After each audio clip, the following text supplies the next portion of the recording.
Welcome on into Sports Memo Today. It's a Thursday edition, but don't worry, this is a Thursday night football free safe space. So you don't have to hear the jokes about how awful the game's going to be tonight. They've already been said 1,000 times.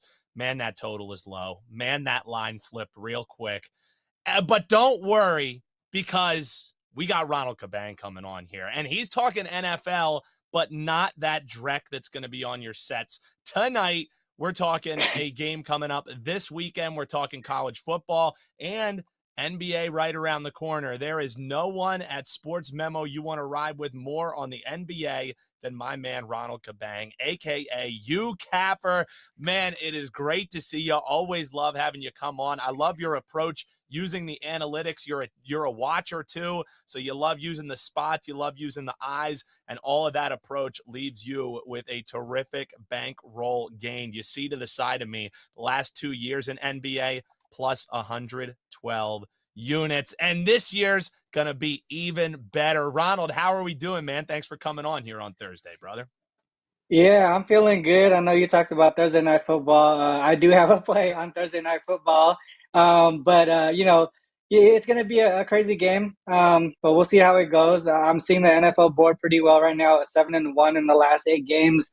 Hit my last 5 primetime games as well. So seeing the primetime games pretty well as well. And like you said, NBA is around the corner. I'm super excited for that. Been messing around with preseason and just kind of trying to make sure I'm getting ready for the basketball slates coming up. I'm actually set for games days 1, 2, and 3 for the NBA. I'm ready to go. Whew. So you're already locked and loaded, ready to ride. And before we get into the plays for this week, we got to, pat yourself on the back for what you did last week when you came on. You were filling in then, and you just said, yeah, I'm just going to hop on, tell people I advise a play on the Texans. Not only did they cover the 7, we got the outright win, Cabang. So is that one of your approaches, is trying to find value on dogs, or do you just end up going through the card, you'll lay the chalk, you'll eat the chalk, but when you find a dog that's barking like that, you love those money line Mhm. sprinkles? Like, how do you kind of approach breaking down the NFL card for you, and kind of transfers into the NBA as well? Yeah, specifically for the NFL, when I'm choosing a dog, I want to make sure I have a chance that the team's going to win outright. Well, Mm-hmm. you never know when a last minute or last second opportunity goes and you lose the back door. The way it is in the NFL, that happens a lot. And for me to take a dog, you can get a +7 and they're at a +10. You don't want to have to rely on them trying to score in the last minute Mm-hmm. when they're probably not going to be in that situation too often. So you want to make sure you want to get a spot in a dog that has the opportunity to win not only the game, but even the first half, because you want to be able to make sure they're ahead and play a certain specific way in the second half to make sure that they can actually continue to win that game. There's just different spots and different, like you said, it's spots and analytics. You got to watch the game when you're betting on sports, you really have to balance everything out, and that's what I tried to do. I love to hear it, man. And you see in the scroll on the side, you can use code BANG200. You can get $200 off the entire NBA season from my guy, Ronald Cabang. We'll talk NBA in a little bit here. You mentioned if you head on over to your page at Sports Memo now, you have a play loaded for the game tonight. So if you need some entertainment value in what figures to be an instant classic this evening, head on over and grab Ronald's play at sportsmemo.com. Let's start with some college football, brother. And this Oklahoma team, man, 3 straight losses. They just get blanked by Texas, 49-0. And now they're laying it against the 5-1 Jayhawks. Now, let's be real. There's still some questions on if the Jayhawks are for real. But this Mhm. Oklahoma team, Cabang, 9-point favorites. I don't know. You think the sky's falling there for the Sooners?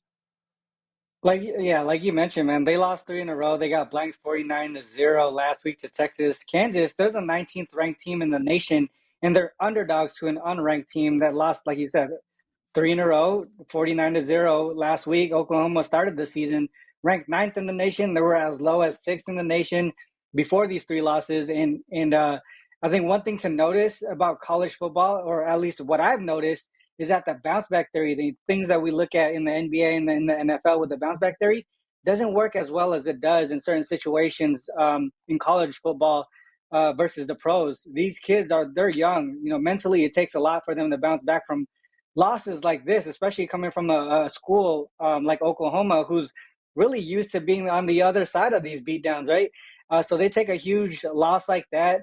It's tough for them to bounce back. That's one angle that I want to talk about later on a trend that I'm going to talk about. On the other side, Kansas, being 9-point underdogs to an unranked team, that's kind of disrespectful, right? They're coming off their first loss of the season, which was a narrow one to TCU. They lost their starting quarterback in the middle of the game.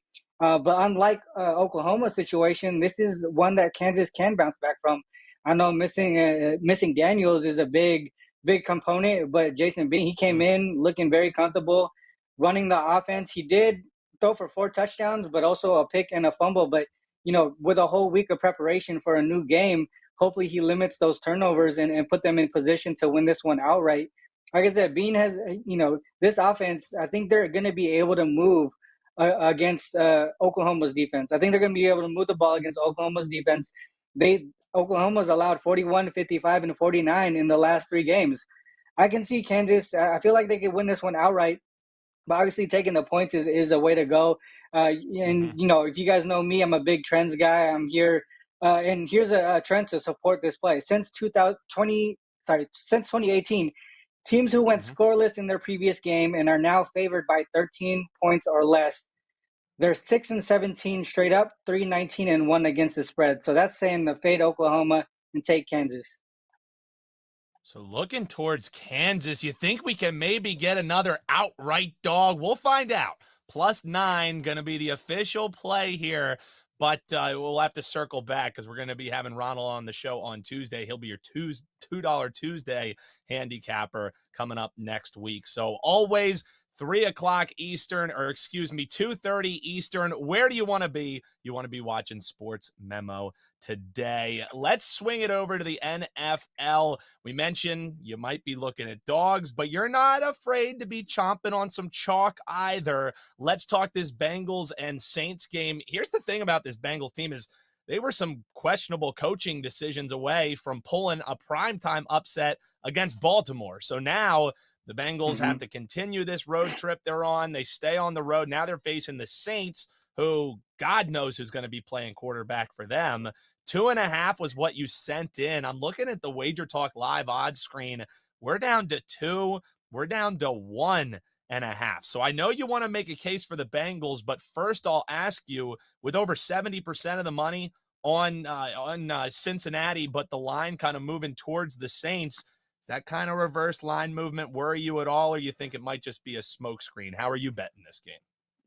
Yeah, no, to me, a lot of the things that I think about, or when I look at these games and the line movement and the ticket percentage, most of the time, that doesn't really affect me here.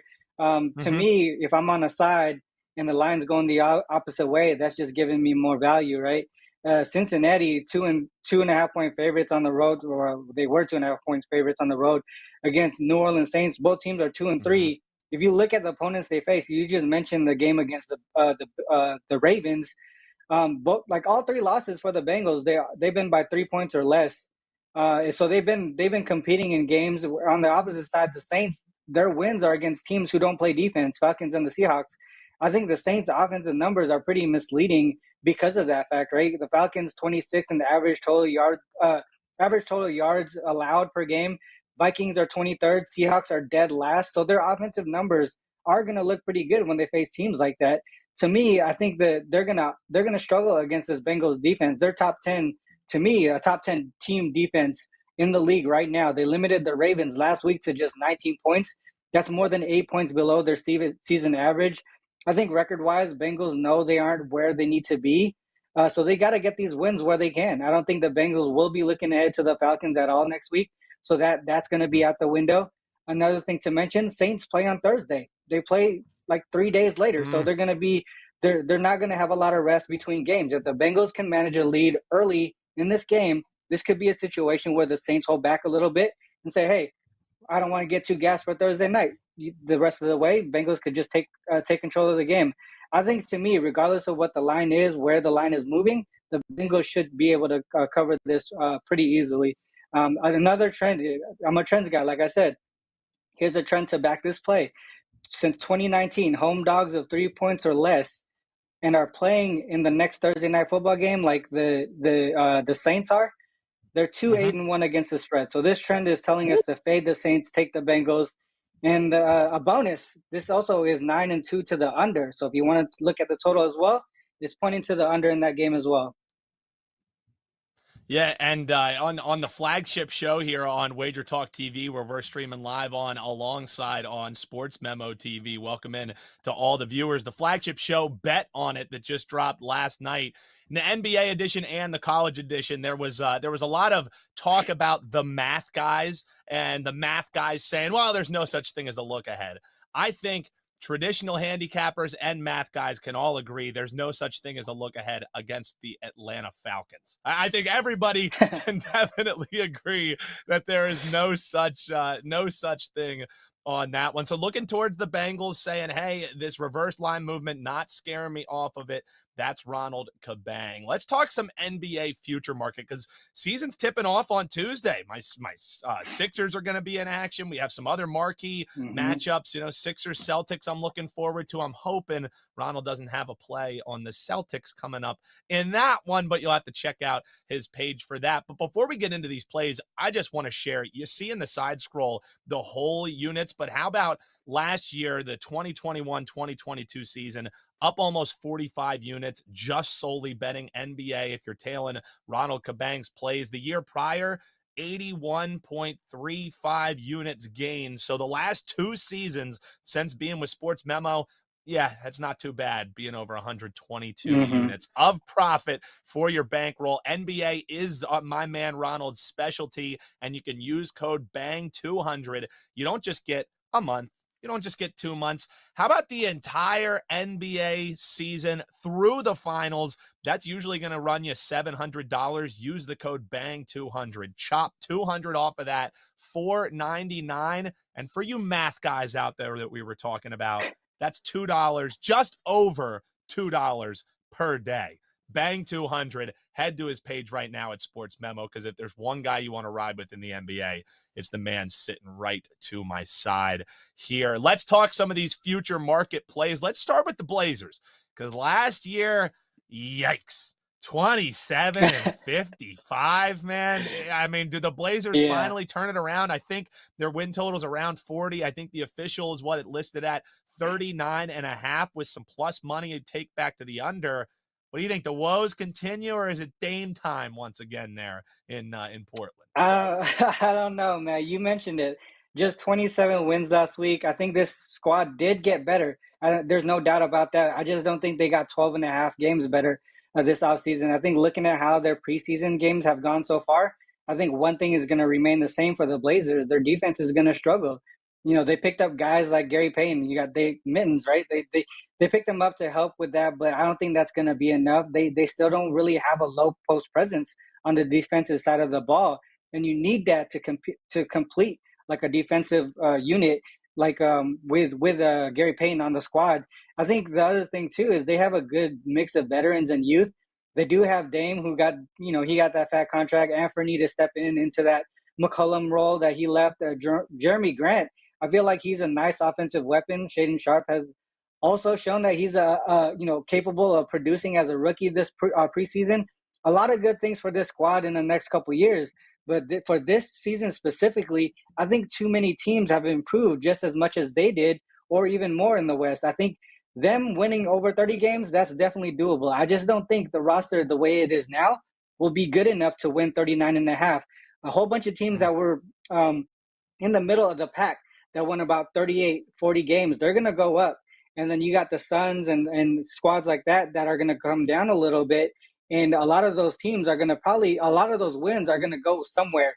But, and I'm going to come to that in the next squad. But I don't think all those wins are going to be coming to teams like the Blazers or the Thunders, who are down on the bottom. Maybe the Rockets get a couple more wins, but nothing too significant. I love how you look at the market as a giant like pie, and everybody's slicing up their Hmm. pie on where do the wins come from, because there is a finite amount of them out there. Love that approach you're looking at under the 39.5 wins. And we just lost all our viewers in Portland. We're sorry. But let's see if we can gain some maybe viewers in Minnesota. Let's talk about this Timberwolves team, because Ronald, it was just 3 years ago that this team won 19 games, did the Timberwolves. Hmm. And now we're looking at a total of 48.5. Now, they won 46 last year. So I don't know, slice up that pie. Can they find 3 extra Yep. wins while divvying that bad boy up? How are you betting them? 48.5 the total for the Minnesota Timberwolves. Yeah, I think, last season and before the season started, I was on Wager Talk and Sports Memo doing a bunch of shows about futures as well. Gave out Miami and Memphis as my 2 best overplays, even the Bulls. All those hit, and I'm using the same strategy here. Really, in the regular season, you want to look at depth, right? You want to look at depth to be able to make sure that the team can cover injuries and any load management situations possible, right? This team, I think they're young enough to be able to cover those load management situations. I think Rudy Gobert, maybe Cat, a few games will be the only guys we really need to worry about for that. Other than that, we were looking at injuries and those things. I feel like primarily most of the guys on the squad have been pretty healthy the last few seasons. To me, they won 46 games last season with the roster that they had. I think I definitely think they've improved more than 2.5 wins this season. I think Rudy Gobert, obviously the biggest acquisition for this team to shore up that defense. Kyle Anderson, I feel like he was an underrated move. He came from a winning organization, has a great basketball IQ. Their depth, like I mentioned earlier, is very important. They got guys like Naz Reid. He's expanded his game offensively. Guys like Bryn Forbes, who's a knockdown shooter. Even guys like Rivers, who can come in and just bring that experience to the squad, teach these young guys what they need to do in certain situations. There's a lot going on the positive side for this team. They really did put a team together, not just individuals doing their thing. You can see that every player that they put into this roster fits a specific role. I think with Anthony Edwards and guys like Jaden McDaniels as well, those 2 guys are going to take big leaps forward for this squad to help this team get past this 48.5 wins. Even Jalen Powell, he's someone who I could see playing that 6-man role. Someone like, that Clarkson Poole Harrell type role, just come off the bench and score at will. I think he has that offensive ability to do that. That's his skill set. He's shown some of that last season too. And in this preseason, he's shown it as well. Cat, I think he's going to take a step forward offensively as well. Having Gobert down in the post for the offensive rebounds, you can sit Cat on the wing there. You're going to see him hit career highs in 3-pointers this season. That's my opinion on how this offense is going to go with Cat on the wing and Gobert down low. Ultimately, I think the season total wins for that to take an over. Like I mentioned, the depth is important. The ability to cover the load management and injuries throughout the season. The Wolves have it, and I think 48.5 is definitely definitely within reach. I actually have them winning 54 wins or more this season. I think the Suns, they had 64 wins that season. That's going to come down by like at least 10. Wow. You got guys like the Jazz who are going to go down at least 20 wins. That's 30 wins between 2 teams. That's going to go somewhere. Wow. And the Wolves are in position to be able to take advantage of that. Man, the Wolves had potentially 54 after just years ago not even being able to get to 20. Ronald Cabang doing the deep dive for you. RC, remind people, you mentioned you got a Thursday night play up. If people head over to your page at sportsmemo.com, what other kind of stuff are they going to find out there? And what else do you want them to know about what you're doing with your UCapper content as well? Yeah, for tonight, like I said, I have one play on the Thursday night football game. I'm on a 7-1 run in the NFL right now. I hit the last 5 primetime bets. I think I have a pretty good one today. As far as the NBA, I posted day 1 already. I got one game, and it is on that Sixers Celtics game, so you'll be excited about that. And then day 2, I'm gonna have 4 bets posted, and day 3, I have 1 bet. I'm gonna have 1 bet posted. I have it all lined up. I'm ready for the NBA. College football, I'm gonna have a couple plays this weekend as well. Obviously, the one that I posted or that I talked about earlier is going to be one of my premium bets as well. So a lot going on my premium side at Sports Memo. As far as the YouTube channel, I got a lot of stuff going on there. I haven't done shows consistently the past couple weeks, kind of trying to figure out my new schedule. I want to continue to do more Hmm. content with Sports Memo, obviously. My own channel, I'm probably going to continue going forward with the NBA and some NFL content as well. There's a lot going on my side, and I'm just really excited for everything that's coming forward. Man, with all this stuff you got going, I hope you find time to sleep too, RC, my guy. So, hey, you're going to be on next Tuesday. If he's not on, it means that I checked out his play and that it's on the Celtics. I'm just kidding. We'll have you here for $2 Tuesday, regardless, brother. Cabang, always a pleasure talking with you. To recap, again, he's looking at the under on the Trailblazers. He's looking at the over 48.5 wins for the Minnesota Timberwolves. And we got an NFL play. He's looking towards the Bengals. That line is coming down, and he's looking at Kansas getting the 9 against Oklahoma. Make sure you use that code BANG200. Chop $200 off the profitable NBA season that is upcoming. You see next to me, over 112 units gained in the NBA the last 2 years. If you enjoyed the show, all we ask you to do, hit that like button, hop below, make sure you get in the comments whether you agree, whether you disagree, you have any questions for future shows, let us know about it. Make sure you hit subscribe, that little bell, so you never miss any of the great shows here at Sports Memo TV and Wager Talk TV. And that's going to do it for us. For Ronald Cabang, I'm Dan Alexander, and we will talk to you next week here on Sports Memo Today.